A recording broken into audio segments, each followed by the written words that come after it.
दोस्तों, मेरा सबको हाथ जोड़कर राम राम। दोस्तों, आज महाभारत और रामायण से जुड़ी हुई आज हम कुछ श्राप वाली बजरंग बली हनुमान जी की अद्भुत कहानियां सुनेंगे, जिनमें से पहली कहानी है गदाधारी भीम का भी घमंड उतार दिया। श्री कृष्ण की कृपा छाया में पांचों पांडव धर्म युद्ध लड़ने वाले थे। उसके पहले उन्हें कौरवों ने खूब सताया। लाक्षागृह, वनवास और जुआ कपट इसी के हिस्से थे।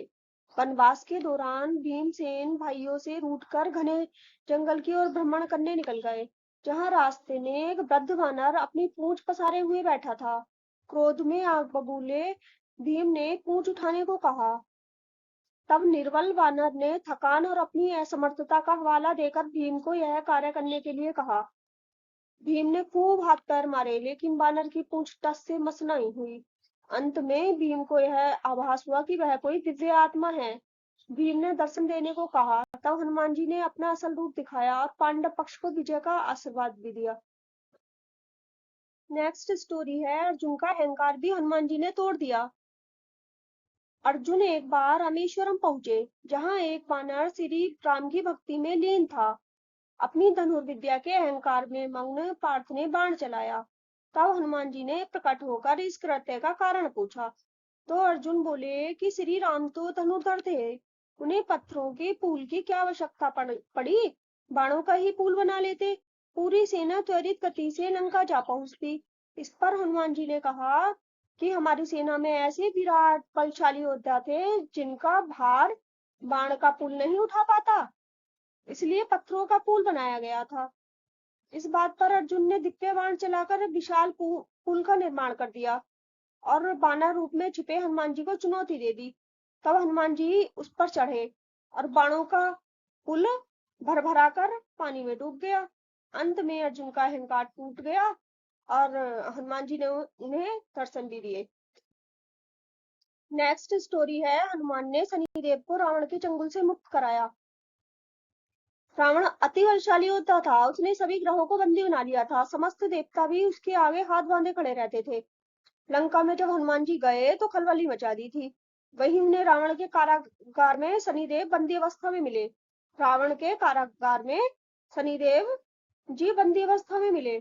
तब बजरंगबली ने अपने पराक्रम से उन्हें मुक्त करा लिया।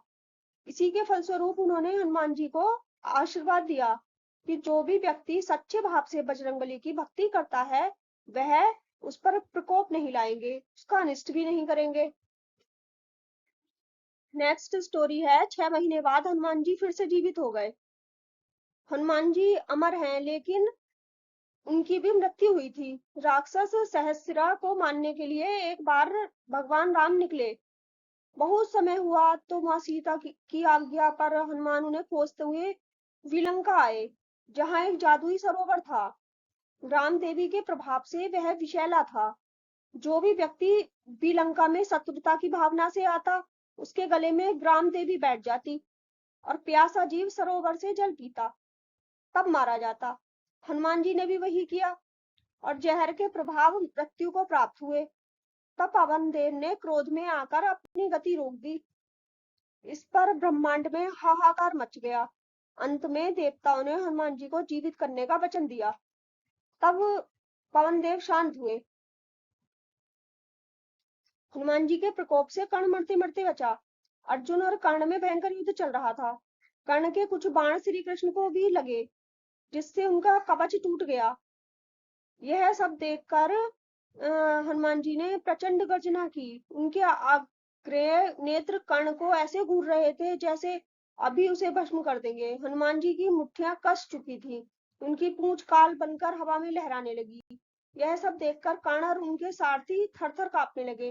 अंततः श्री कृष्ण ने हनुमान को शांत कराया और कर्ण की जान में जान आई।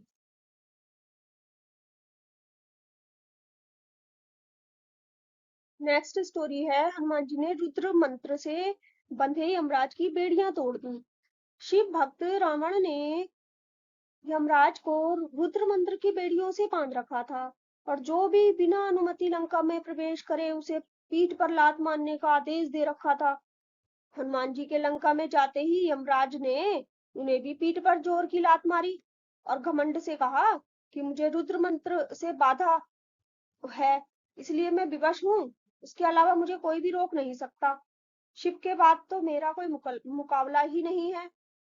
इस बात पर हनुमान जी आगे बढ़े और उन्होंने रुद्र मंत्र वाली बेड़ियां एक झटके में तोड़ दी। यह देखकर यमराज का घमंड भी उतर गया। फ्रेंड्स, कहानी सुनने के लिए आपका बहुत बहुत शुक्रिया।